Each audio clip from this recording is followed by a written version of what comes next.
तर पहलगाम हल्ल्याबाबत तपास करणाऱ्या NIAच्या हाती महत्त्वाचे पुरावे लागलेत। हल्ल्याच्या वेळी बैसरणखोऱ्यात 400 जण होते आणि NIAच्या सर्वांच्या संपर्कात आहेत। 22 एप्रिलला दुपारी 2:25 वाजता पहिला गोळीबार झाला। मेटल डिटेक्टरच्या मदतीने संपूर्ण बैसरण व्हॅलीची कसून तपासणी आता केली जाणार आहे।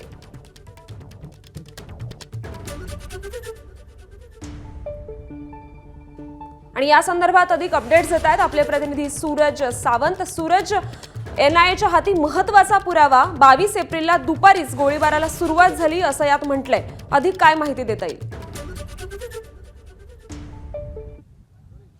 पहलगामच्या दहशतवादी हल्ल्याच्या दिवशी नेमकं काय झालं तर 22 एप्रिलला 2:25 दहशतवाद्यांकडनं पहिली गोळी झाडण्यात आली आणि याची माहिती ही स्थानिक लोकल SHO यांना 2:30च्या सुमारास मिळाली। त्यांनी याबाबत खाली जवळपास RR कमांडर 3 यांना याबाबत सांगितले असता आमची त्या ठिकाणी प्रॅक्टिस सुरू असेल अशी माहिती दिली। मात्र कालांतरानंतर हा दहशतवादी हल्ला आहे, दहशतवाद्यांनी पर्यटकांवरती हल्ला चढवला असल्याचं जेव्हा समोर आलं त्याच्यानंतर सैन्यांनी त्या ठिकाणी धाव घेतली।